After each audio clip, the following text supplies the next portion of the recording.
प्राचीन समय की बात है। एक नगर में एक बड़ा व्यापारी रहता था। वह जहाज़ों में माल लदवाकर दूसरे देशों में भेजा करता था। वह जिस प्रकार अधिक धन कमाता था, उसी प्रकार जी खोलकर दान भी करता था। परंतु उसकी पत्नी अत्यंत कंजूस थी। वह किसी को एक दगड़ी भी नहीं देने चाहती थी। एक बार सेठ जब दूसरे देश व्यापार करने चला गया, तो पीछे से बृहस्पति देव ने साधु वेश में उसकी पत्नी से भिक्षा मांगी। व्यापारी की पत्नी बृहस्पति देव से बोली, हे साधु महाराज, मैं इस दान और पुण्य से तंग आ गई हूँ।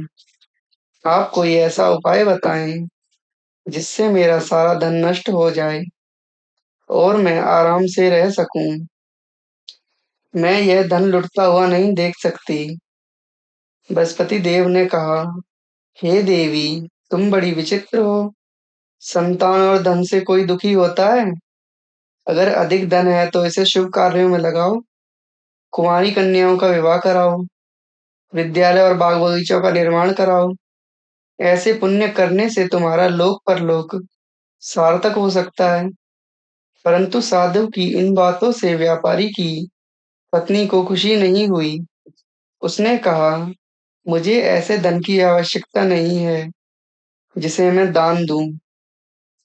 तब बृहस्पति देव बोले, यदि तुम्हारी ऐसी इच्छा है, तुम एक उपाय करना। 7 बृहस्पतिवार घर को गोबर से लीपना। अपने केशों को पीली मिट्टी से धोना। केशों को धोते समय स्नान करना। व्यापारी से हजामत बनाने को कहना।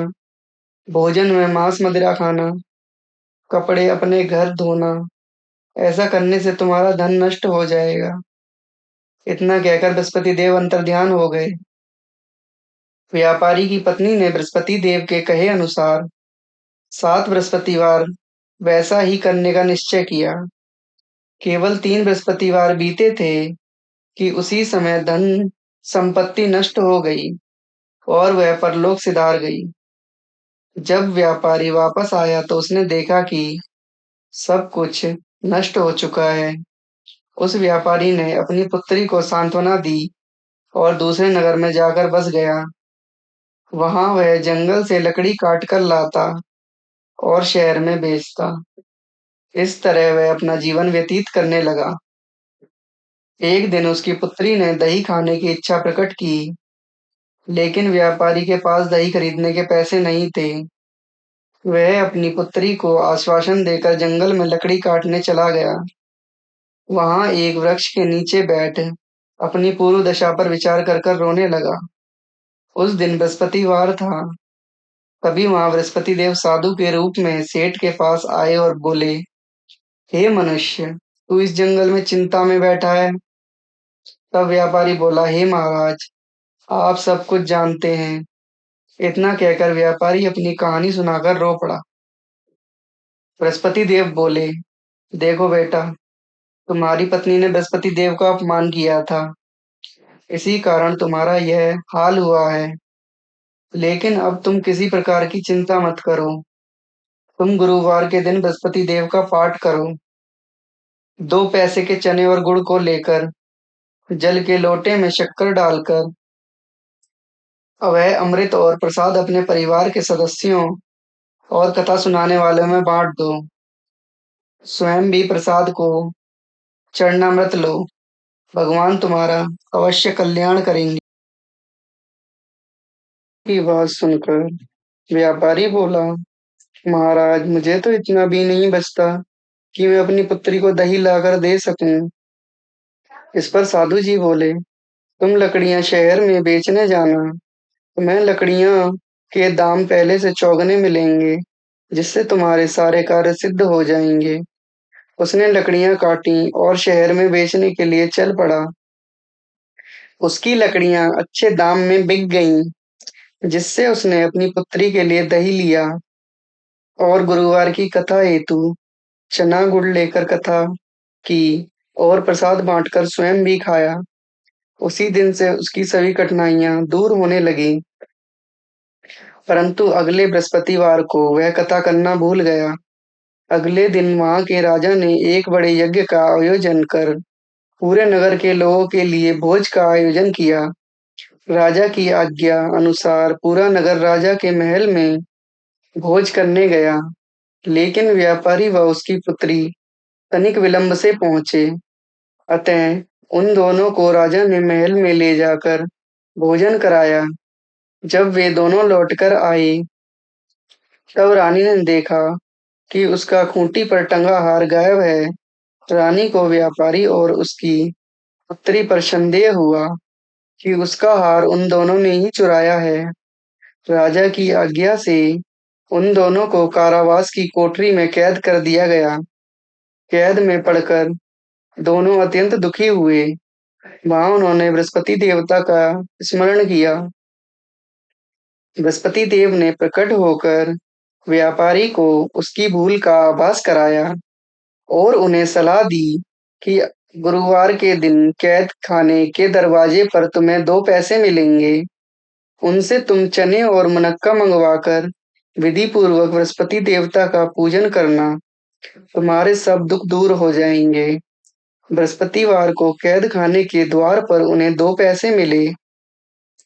बाहर सड़क पर एक स्त्री जा रही थी। व्यापारी ने उसे बुलाकर गुड़ और चने लाने को कहा। इस पर वह स्त्री बोली, मैं अपनी बहू के लिए गहने लेने जा रही हूँ। मेरे पास समय नहीं है। इतना कहकर वह चली गई। थोड़ी देर बाद वहां से एक और स्त्री निकली।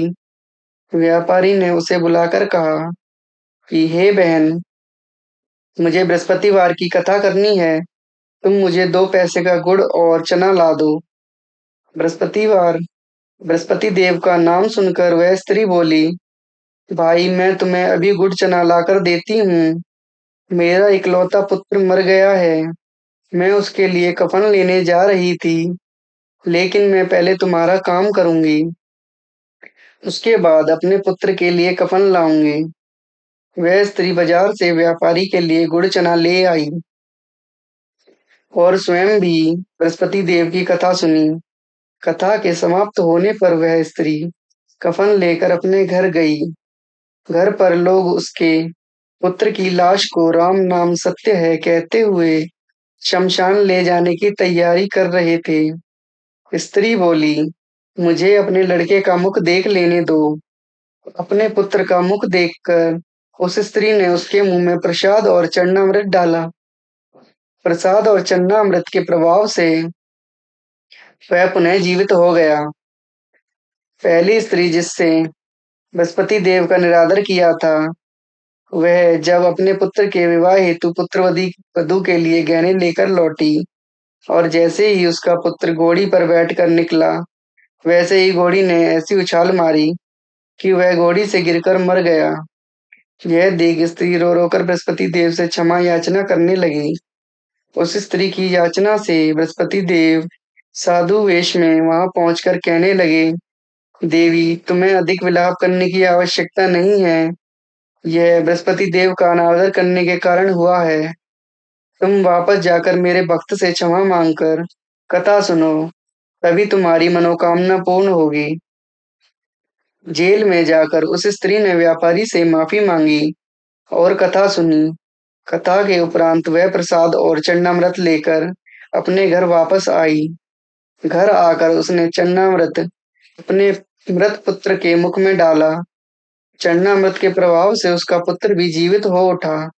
उसी रात बृहस्पति देव राजा के सपने में आए और बोले, हे राजन, तूने जिस व्यापारी और उसकी पत्नी को जेल में कैद कर रखा है, वह बिल्कुल निर्दोष हैं। तुम्हारी रानी का हार वहीं खूंटी पर टंगा है। दिन निकला तो राजा रानी ने हार खूंटी पर लटका हुआ देखा। राजा ने उस व्यापारी और उसकी पुत्री को रिहा कर दिया और उन्हें आधा राज्य देकर उसकी पुत्री का विवाह उच्च कुल में करवाकर दहेज में हीरे जवाहरात दिए।